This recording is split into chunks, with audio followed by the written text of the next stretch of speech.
Bismillahirrahmanirrahim. Assalamualaikum warahmatullahi wabarakatuh. Alhamdulillah wassalatu wassalamu ala Rasulillah wa ala alihi wa sahbihi wa mawalah wa la hawla wa la quwata illa billahi wa ba'du. Alhamdulillah, di pagi hari ini kita bisa duduk kembali untuk bertalabul ilmi. Salawat dan juga salam kita aturkan kepada Rasul kita Nabi besar Muhammad sallallahu alaihi wasallam. Kajian di pagi hari ini kita akan membahas satu hadis Nabi sallallahu alaihi wasallam yang sangat pendek tetapi syarat dengan makna. Dari hadis Nufai ibn Harith al-Thaqafi radhiyallahu anhu qala, inna rajulan qala ya Rasulullah ayyun nasi khairun, qala man tala umruhu wa hasuna amaluhu, qala fa ayyun nasi syarrun, qala man tala umruhu wa sa'a amaluhu, rawahu Tirmidzi. Dari Nufai ibnu Harith al-Thaqafi radhiyallahu anhu, ada seorang laki-laki berkata kepada Nabi sallallahu alaihi wasallam, Rasul, manusia yang paling baik itu seperti apa? Maka Rasul mengatakan, man tala umruhu wa hasuna amaluhu, yang panjang umurnya tapi baik amalannya. Kemudian laki-laki ini bertanya lagi, lalu siapa manusia yang paling buruk kalau begitu? Maka Rasul mengatakan, man tala umruhu wa sa'a amaluhu, yang panjang umurnya jelek pula amalannya. Dari hadis ini kita tahu bahwa orang yang dipanjangkan usia terkadang baik bagi dia, tetapi juga terkadang buruk bagi dia. Makanya kenapa Nabi sallallahu alaihi wasallam mengatakan, la yatamannayanna ahadukumul maut imma muhsinan fala'allahu an yazdad khairan wa imma musian fala'allahu an yasta'tib. Kata Nabi sallallahu alaihi wasallam, janganlah seseorang dari kalian berharap kematian, barangkali jika dia berbuat baik, semoga bertambahlah nilai kebaikannya, tapi jika dia berbuat salah, semoga dia bisa menyesali kesalahannya. Artinya bahwa Nabi SAW ingin menjelaskan kepada kita tentang pentingnya sebuah umur. Pentingnya sebuah umur, di mana hakikat umur itu adalah ketika seseorang menghabiskan usianya untuk ketaatan kepada Allah. Karena dalam hadis ini Nabi SAW tidak pernah memuji orang yang usianya panjang, kecuali kalau baik amalannya. Makanya kenapa Nabi SAW mengatakan, man tala umruhu wa hasuna amaluhu, yang panjang umurnya tidak sampai di sini, tetapi juga baik amalannya. Karena buat apa panjang umur kalau jelek amalannya. Karena Allah Subhanahu wa taala mengingatkan dalam surah Al-Imran ayat 178, wala yahsabanna alladhina kafaru annama numli lahum khairun li anfusihim innama numli lahum liyazdadu ithman walahum adzabun muhin. Jangan kira orang-orang kufur itu, orang-orang kafir itu,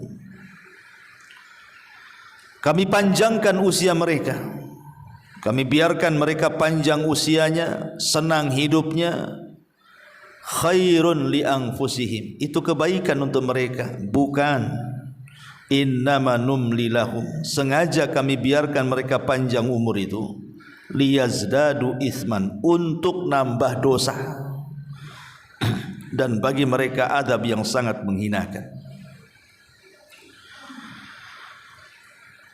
Lihat bagaimana Allah Subhanahu wa taala mengingatkan, kalau panjang umur itu tidak ada manfaatnya bagi ketaatan kepada Allah, buat apa? Jangan-jangan itu istidraj saja tuh. Dibiarkan kita panjang umurnya, dibiarkan kita senang hidupnya, tapi rupanya sengaja Allah tumpuk-tumpukkan dosanya. Makanya kenapa kalau kita lihat para ulama, ada di antara mereka itu yang dipanjangkan usianya. Contoh pamannya Imam Ahmad, usianya 74 kemudian meninggal. Atau Imam Malik lah, lebih lama lagi Imam Malik itu usianya, ada yang mengatakan 83 tahun, ada yang mengatakan usianya 84 tahun baru meninggal. Kalau Imam Syafi'i mungkin lebih muda lagi meninggalnya, ya, enggak salah sekitar 50 tahun usia dia. Tapi ada ulama itu justru lebih muda lagi meninggal, seperti Imam Nawawi yang kitabnya sudah kita kaji kemarin, Arba'in Nawawi, itu di usia 44 tahun meninggal, tapi membuahkan karya yang luar biasa. Tidak ada satupun ma'had atau pesantren di negeri ini kecuali membaca kitabnya Arba'in Nawawi, ataupun karya lainnya Riyadhus Shalihin, atau karya lainnya Syarah Sahih Muslim, dan banyak ya karya-karya beliau berkah. Walaupun pendek usianya tapi berkah. Tapi banyak orang-orang yang dipanjangkan usianya sampai mungkin 100 tahun lebih, tidak pernah dikenang namanya karena tidak berkah umurnya. Lah yang kita inginkan, kalaupun kita berdoa kepada Allah Subhanahu wa taala dipanjangkan umur itu, maksudnya untuk memperbanyak ketaatan. Dan itulah doa yang didoakan oleh Rasul kepada Anas bin Malik kan.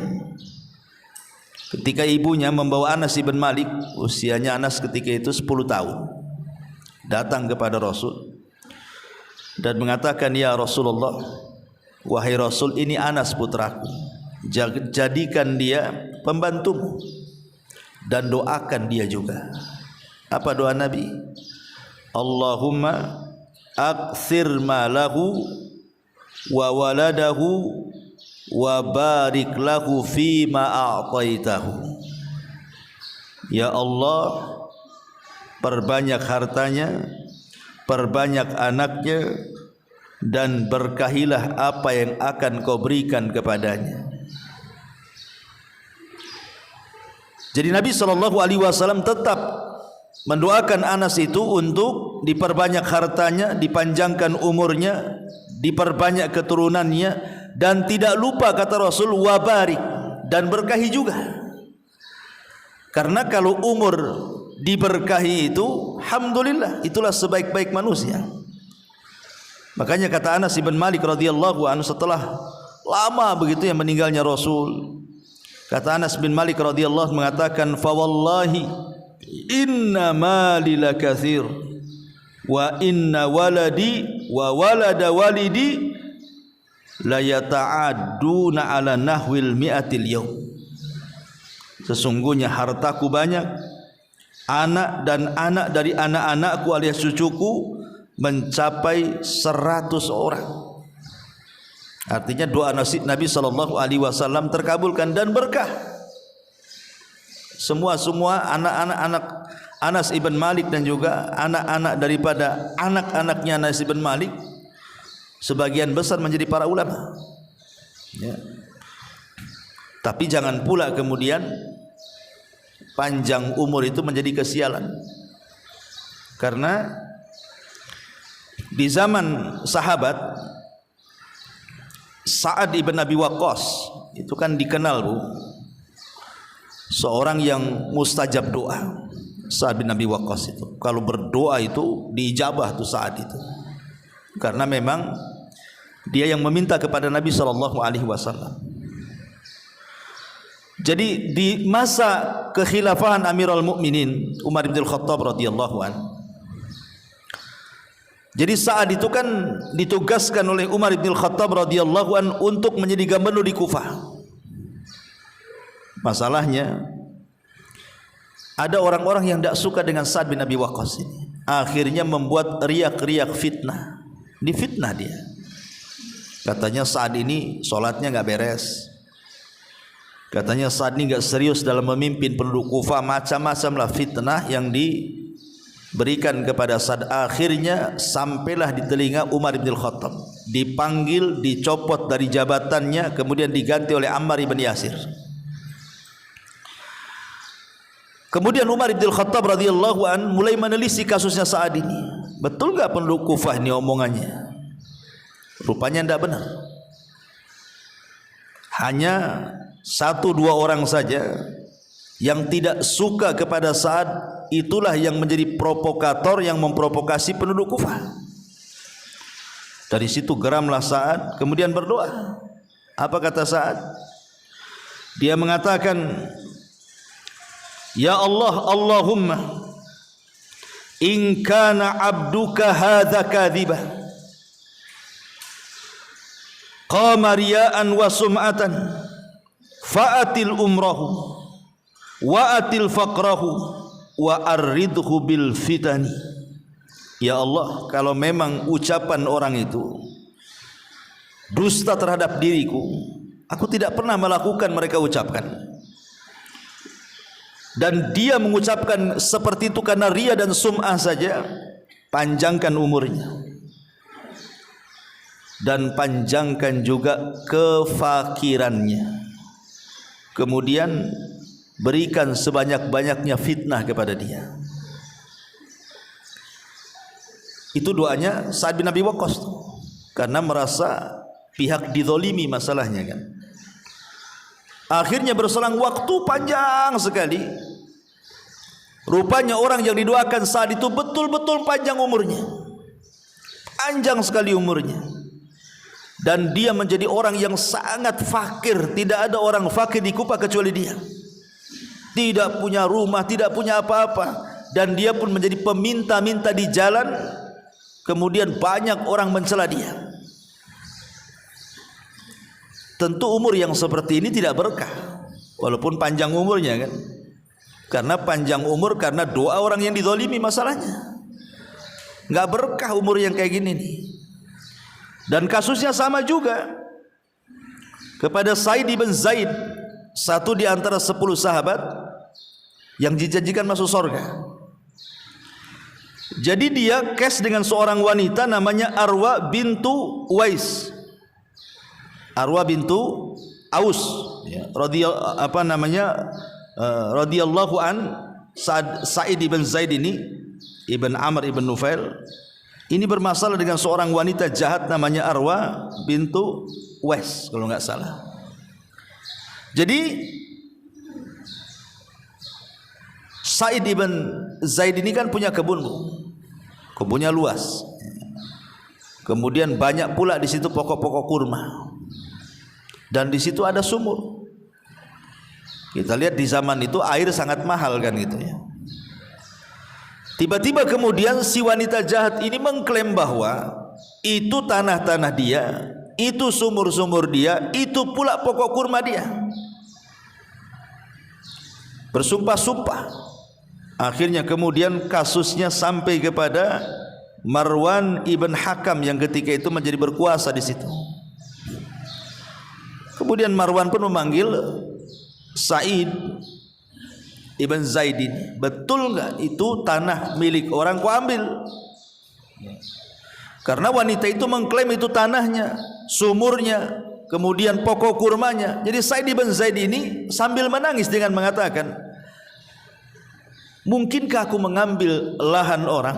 Sementara Nabi SAW mengatakan barang siapa yang mengambil tanah satu jengkal saja akan dikalungkan 7 lapis ke bumi pada hari kiamat. Mungkinkah saya mengambilnya?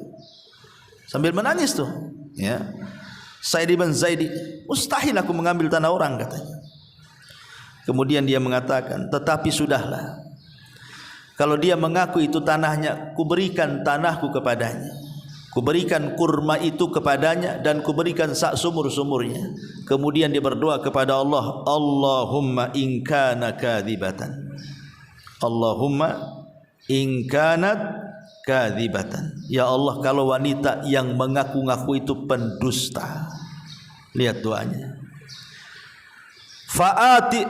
Fa'atil umroha, panjangkan tu usianya. Wa'ami basaraha, tapi butakan kedua matanya. Waqtulha fi mazra'atiha, bunuh dia di ladangnya. Lihat doanya Sa'id bin Zaid ini. Subhanallah. Wanita ini dipanjangkan usianya, betul-betul dipanjangkan sehingga dia bisa menikmati hasil kezaliman kebunnya. Akhirnya setelah dia tua, dia buta. Kemudian dia karena buta, tidak tahu arah di dalam kebunnya, kemudian dia terperosok masuk pula ke sumurnya itu. Mati di sumurnya. Kan wanita ini juga panjang juga umurnya kan, tapi kan tidak berkah kan gitu. Lah jangan sampai kemudian Allah Subhanahu wa taala memberikan usia panjang itu karena doa orang-orang yang kita zalimi itu. Ya. Atau mungkin kita diberikan usia panjang tetapi tidak ada keberkahannya. Nauzubillah. Karena Allah tidak pernah memuji orang tua tuh, yang panjang-panjang usianya itu, kecuali kalau diikat dengan amal soleh baru Allah puji. Ma'asyiral muslimat yang dimuliakan Allah Subhanahu wa taala. Kenapa demikian? Karena Al-Qur'anul Karim ketika bicara soal orang-orang kafir yang menyesal dan mereka ingin kembali ke bumi supaya bisa beramal soleh, Allah Subhanahu wa taala singgung tuh orang-orang kafir itu dan mengatakan, awalam nu'ammirkum ma yatadzakkaru fihi man tadzakkar wa ja'akumun nadhir, kata Allah. Allah mengatakan, bukankah kami telah memanjangkan umur dalam masa yang cukup untuk dapat berfikir bagi orang-orang yang bisa berfikir, dan bukankah pula telah datang kepada kamu peringatan? Kenapa kau tidak berubah? Kenapa kau tidak beriman? Kenapa baru sekarang sadar ingin kembali ke bumi dan ingin beramal saleh? Kalla innaha kalimatun huwa qailuha. Mustahil orang mati hidup lagi. Itu hanya dongeng-dongeng dia saja kepengen seperti itu. Jadi Allah Subhanahu wa taala mengingatkan kan kepada kita soal usia tu, soal umur tu. Awalam nu'ammirkum ma yatadzakkaru fihi man tadzakkar. Sudahkah aku berikan umur cukup-cukuplah kepada kalian itu? Mungkin di antara kita ada yang dicukupkan usianya sampai 50, 60, 70 tahun, kan dah cukup tuh. Ya. Dan peringatan pun sudah Allah Subhanahu wa taala berikan kepada kita, coba.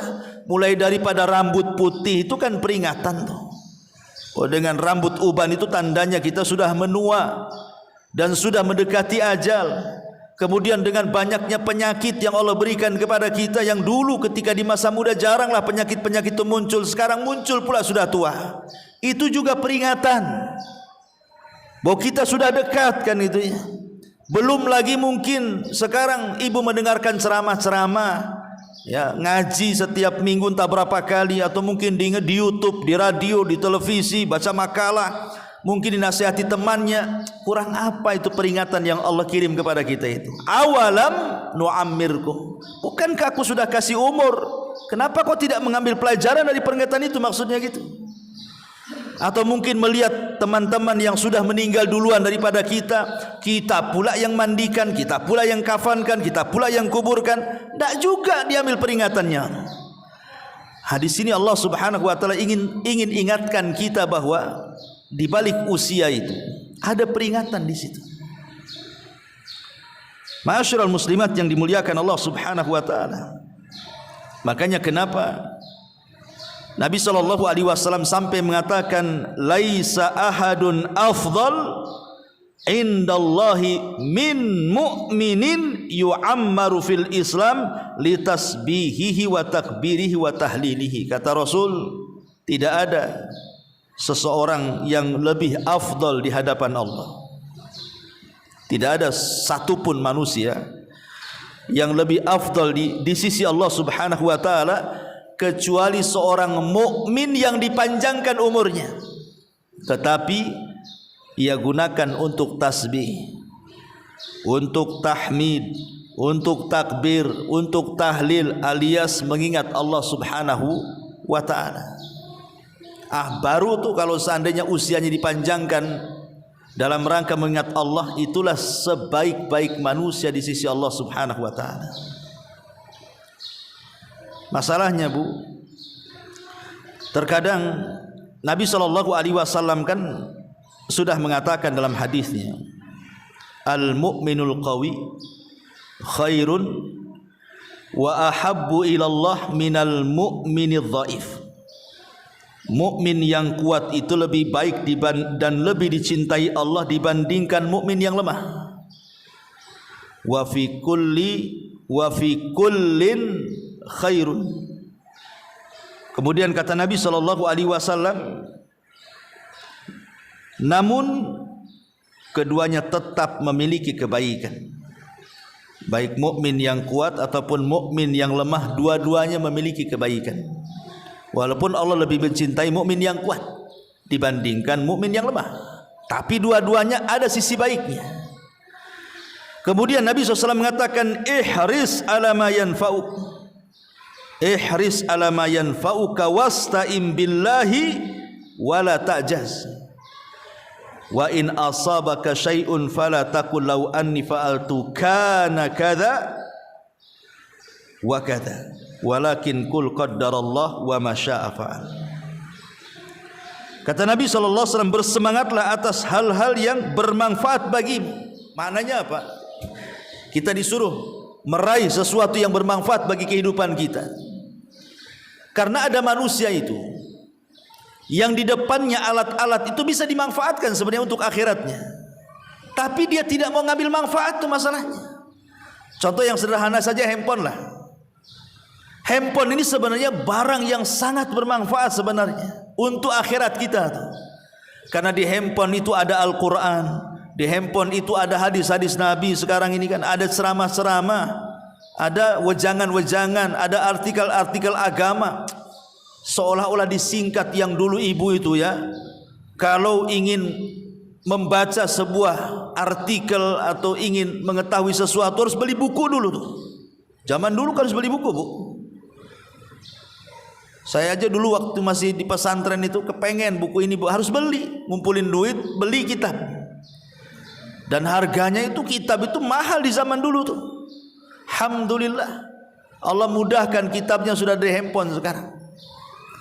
Qurannya sudah ada di handphone, tafsir-tafsirnya ada di handphone, syarah-syarahnya, semua syarah-syarah hadis-hadis ada di handphone semuanya. Subhanallah, artinya handphone ini kalau kita bisa manfaatkan, bisalah mengarahkan kita ke sorga dengan usia kita yang kita habiskan depan handphone ini. Tapi berapa banyak yang ngambil manfaat dari handphone itu, coba? Kebanyakan orang pegang handphone itu ya untuk kakak saja itu tuh, tertawa dari pagi sampai malam kan itu. Atau mungkin hanya untuk nonton yang tidak jelas dari pagi sampai malam saja. Ingat, semua akan dipertanggungjawabkan soal usia yang lewat dari kita. Satu nafas, hentakan nafas saja akan dipertanggungjawabkan. Karena itu menyangkut umur, itu menyangkut waktu masalahnya. Makanya kenapa kemudian para ulama salaf seperti Imam Ahmad ibn Hanbal rahimahullahu ta'ala ketika ditanya, kaifa asbahta ya imam? Imam, bagaimana engkau memasuki pagi harimu? Apa kata Imam Ahmad?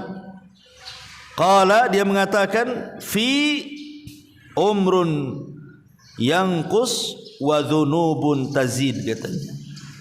Apa kata beliau? Umurku makin berkurang sementara dosaku makin bertambah. Ini yang ngomong Imam Ahmad, yang hari-hari dia habiskan waktunya untuk mencatat, membaca dan berdakwah. Tapi dia mengatakan ketika ditanya macam mana pagi hari wahai imam, dia mengatakan setiap pagi umurku berkurang tapi amalanku tidak pernah bertambah. Persis daripada ucapan salafnya. Siapa? Abdullah ibn Mas'ud radhiyallahu anhu, yang mengatakan manadimtu ala syai'in nadami ala yaumin gharabat syamsuhu naqasa fihi umri walam yazid fihi amali. Kata Abdullah ibn Mas'ud radhiyallahu anhu, tidak ada sesuatu yang aku sesalkan dalam hidupku, katanya, daripada penyesalan ketika satu hari lewat bagi diriku, berkuranglah umurku tapi tidak pula bertambah pula amalanku, katanya. Ini kan ulama-ulama salaf luar biasa. Karena mereka ingin bahwa umur yang lewat bagi mereka itu ya bermanfaat gitu, bukan hanya lewat begitu saja dengan menghabiskan kebiasaan-kebiasaan yang tidak ada manfaatnya. Sehingga para ulama itu sampai mengkiaskan, ibu kalau dalam berniaga, namanya ibu seorang peniaga lah, tentu yang ibu harapkan apa? Modal. Seorang peniaga itu yang diharapkan adalah modal besar. Makin besar modalnya, makin besarlah keuntungannya. Itulah seorang pedagang. Lihat para pembisnis itu, sampai mereka untuk cari modal itu sampai utang-utang orang, kan begitu. Karena itulah ra'sul mal, itulah pokok harta dalam dunia perniagaan, itu modalnya tuh. Besar tidaknya sebuah keuntungan ditentukan oleh modal. Makin besar modalnya, makin besar untungnya. Kalau kecil modalnya, ya kecil juga keuntungannya lah. Tidak mungkinlah ibu usaha modal 200.000 pengen untung 10 juta, dari mana? Ya kalau ingin punya untung 10 juta per bulan, ya modalnya pun harus ratusan juta, kan begitu. Itu logika tuh. Lah ulama mengatakan kalau modal uang itu istilahnya ra'sul mal fit tijarah, itu pokok harta dalam perniagaan, maka waktu itu adalah modal dari usia yang berjalan pada diri kita. Jadi waktu itu modal kita. Jadi kalau kita ingin untung di akhirat, mendapatkan surga Allah Subhanahu wa taala, perbesar modalnya. Artinya apa? Gunakan waktu dalam usia kita ini sebaik mungkin, gitu loh.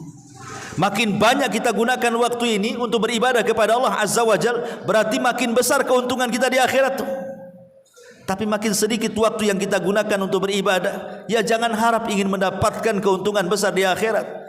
Makanya ada istilah ad-dunya mazra'atu lil akhirah. Dunia ini tempat bercocok tanam untuk dituai hasilnya di akhirat, kata ulama. Ya.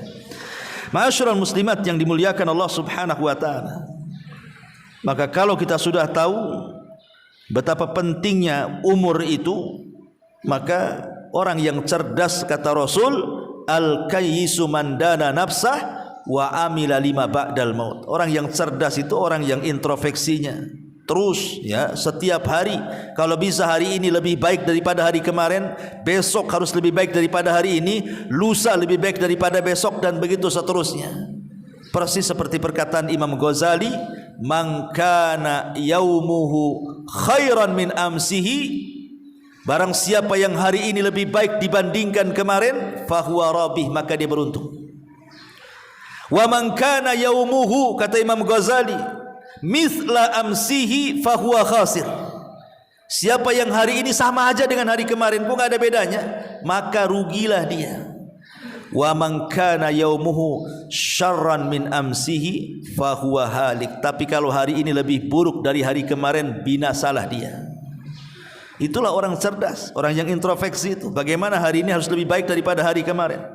Makanya Hasan Al-Basri rahimahullah ta'ala sampai mengatakan, ma min yaumin yanshakku fajruhu illa wa yunadi yabna adam ana khalqun jadid wa ala amalika syahid fatazawwad minni fa inni idza madaitu la a'udu ila yaumil qiyamah.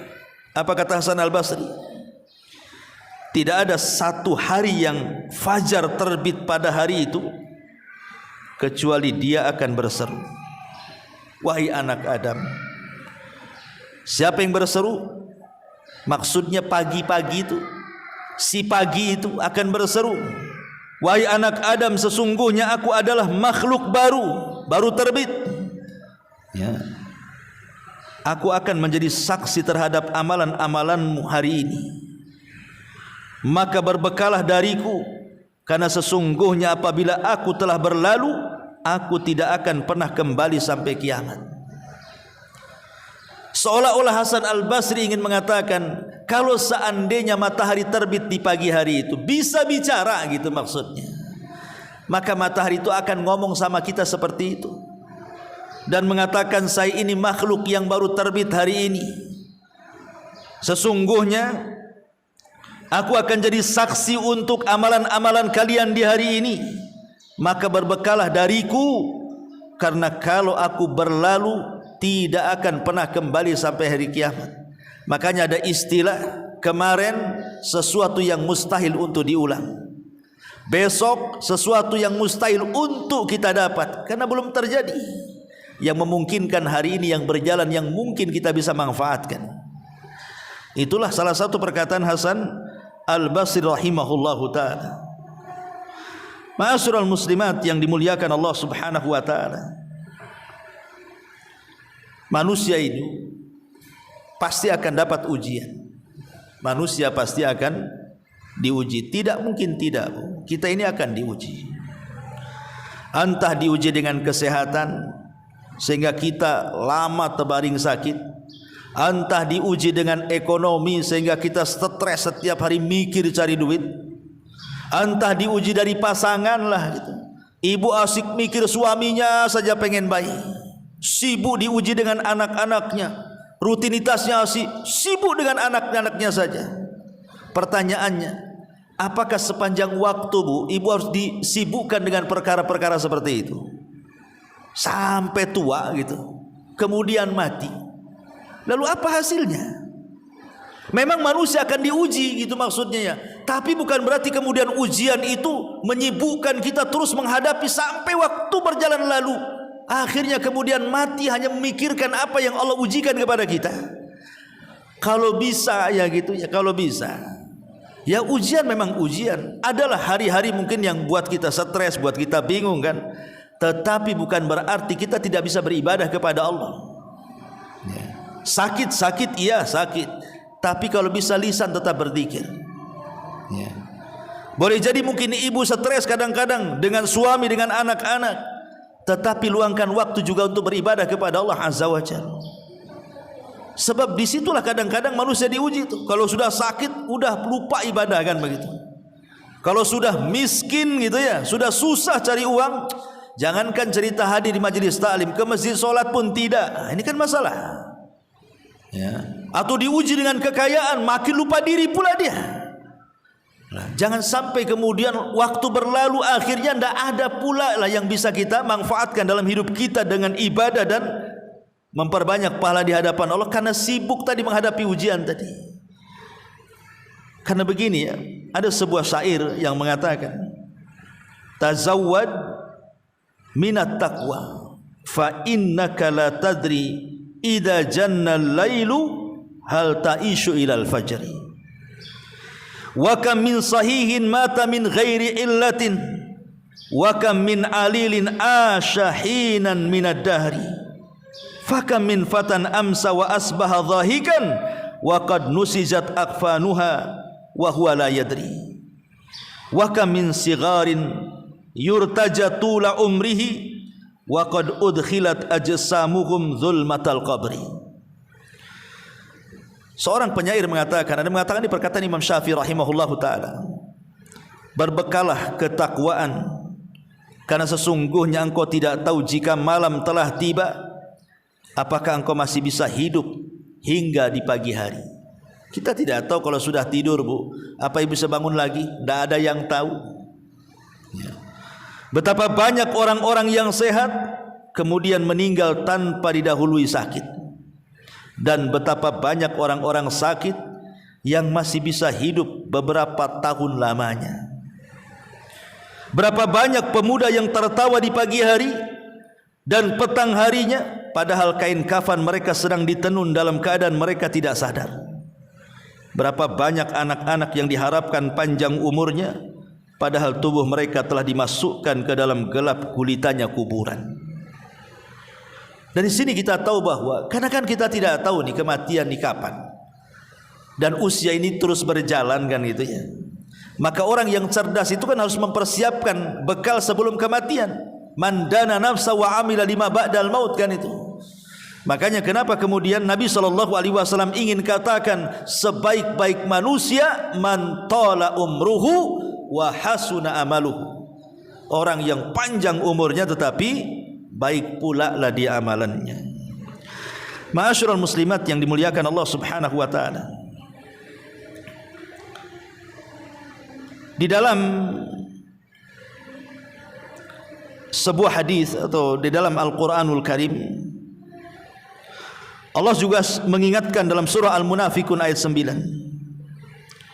Ya ayyuhalladzina amanu la tulhikum amwalukum wala auladukum an dzikrillahi wa man yaf'al dzalika faulaika humul khasirun. Wahai orang-orang yang beriman, janganlah melalaikan kalian harta-harta kalian, jangan pula melalaikan anak-anak kalian dari apa? Dari mengingat Allah. Karena barang siapa yang kemudian melakukan itu, maka termasuk orang-orang yang rugi. Di sini Allah ingatkan lagi soal umur. Jangan umur kita ini disibukkan dengan harta, lupa akhirat gitu ya. Disibukkan dengan anak-anak, lupa akhirat. Karena kalau itu yang kita mau, kita habiskan umur kita hanya untuk cari duit saja, cari harta saja, dan sibuk hanya mikir anak jadi apa gitu ya, rugi dia ya. Makanya kenapa para ulama kalau bisa sibukkan kehidupan kita ini dengan 4 perkara. 1, perbanyak zikir kepada Allah Azza wa Jalla. Kemudian yang kedua, carilah amalan-amalan yang amalan itu bisa mengalir setelah kematian kita. Sebagaimana Nabi SAW mengatakan umpamanya, sab'un yajri lil abdi ajruhunna. Ada 7 perkara kalau seorang hamba mengamalkannya, pahalanya mengalir sampai kematiannya. Kemudian Nabi SAW mengatakan, di antara 7 perkara itu ilmu yang diajarkan. Kemudian man 'allama ilman, siapa yang mempelajari ilmu kemudian disebarkan, au ajra nahran, ataupun bersedekah air, au hafara bi'ran, ataupun menggali sumur, au gharasa nakhlan, atau menanam pohon pokok kurma dan kemudian setelah berbuah disedekahkan, au bana masjidan, ataupun membangun masjid, au warrasa mushafan, ataupun membeli mushaf dan diwakafkan, au taraka, ataupun di sini au taraka waladan yastaghfiru lahu ba'da mautihi, ataupun meninggalkan anak yang kelak akan memintakan ampun untuk orang tua setelah kematiannya. Jadi orang yang cerdas itu supaya umurnya tidak sia-sia, maka carilah amalan-amalan itu, Bu, yang sangat manfaat untuk kehidupan kita setelah kematian. Ya, semua amal itu bermanfaat, tapi seorang muslim kan harus memilah-milih gitu ya, supaya amalannya itu langgeng sampai kematian dia, sehingga pahalanya terus mengalir menjadi amal jariyah. Ya. Ma'asyiral muslimat yang dimuliakan Allah Subhanahu wa taala. Ya. Ini yang kedua. Yang ketiga, mudawamatu ala al-amali saleh. Senantiasa istiqomah untuk beramal saleh. Istiqomah beramal saleh itu artinya tidak apa-apa bu, amalan itu sedikit, tapi yang penting terus-terusan. Karena Allah itu tidak akan bosan dengan amalan kita, kita yang akan bosan untuk beramal. Kalau kita kemudian memborong semua amalan kita, itu tidak akan langgeng itu ibadah kita itu, karena lama-lama bosan. Makanya sedikit-sedikit tetapi tidak membosankan, yang penting terus-terusan, itu jauh lebih baik. Kata Rasul, khairul a'mal adwamuha wa in qalla. Sebaik-baik amal itu sedikit tapi terus-terusan. Ya. Sedekah, ya mungkin sedekah tak banyak ya, 100, 200 ribu, banyak lah Ustaz itu ya, 10, 20 ribu, oh masih banyak, ya udahlah 1000, 2000 lah kan gitu. Yang penting kan terus-terusan tuh ya, tidak terputus sedekahnya. Karena ini yang diinginkan itu adalah fa amma man a'ta wattaqa wa saddaqa bil husna fasanuyassiruhu lil yusra. Yang kita inginkan itu fasanuyassiruhu lil yusra. Sudah mudah jalannya, Allah mudahkan. Ya. Sudah mudah kita sedekah dengan walaupun tak banyak kan terus-terusan tuh. Makin Allah mudahkan lagi sehingga nanti ditutup kematiannya dengan itu. Awalnya apa? Membiasakan ibadah. Makanya kalau banyak-banyak ibadah nanti bosan. Kalau sudah bosan malas, kalau sudah malas ditinggalkan pula ibadah itu. Tapi kalau sedikit-sedikit ibadahnya itu, dia minimalnya tidak akan bosan dan terus-terusan. Boleh jadi Allah tutup usianya dengan itu. Itulah makna fasanu yassiruhu lil yusra itu artinya. Ya. Atau yang keempat, al-bathu anit ta'ati wal musara'ati bil khairat. Berlomba-lomba dalam kebaikan. Kata Nabi SAW, siapa yang mengunjungi orang sakit hari ini? Kata Abu Bakar, saya. Kata Nabi SAW, siapa yang puasa hari ini? Kata Abu Bakar, saya. Kemudian Rasul mengatakan, siapa yang mengikuti orang ke jenazah ke kuburan? Kata Abu Bakar, saya. Kemudian kata Nabi SAW, siapa yang berpuasa, kemudian memberi makan, kemudian tadi orang sakit, jenazah. Kemudian Abu Bakar mengatakan, semua saya tuh. Kata Nabi SAW, siapa yang terkumpul 4 perkara dalam satu waktu, maka diwajibkan dia masuk surga. Pertama puasa, memberi makan fakir miskin, mengunjungi orang sakit, dan mengantar jenazah ke kuburan. Itu yang dilakukan Abu Bakar Siddiq radhiyallahu anhu. Itu yang disebut dengan fastabiqul khairat, berlomba-lomba dalam kebaikan. Ma'asyiral muslimat yang dimuliakan Allah Azza wa Jalla, ini diantara faedah daripada hadis man tala umruhu wa hasuna amaluhu. Ya, maaf ya, mungkin tidak ada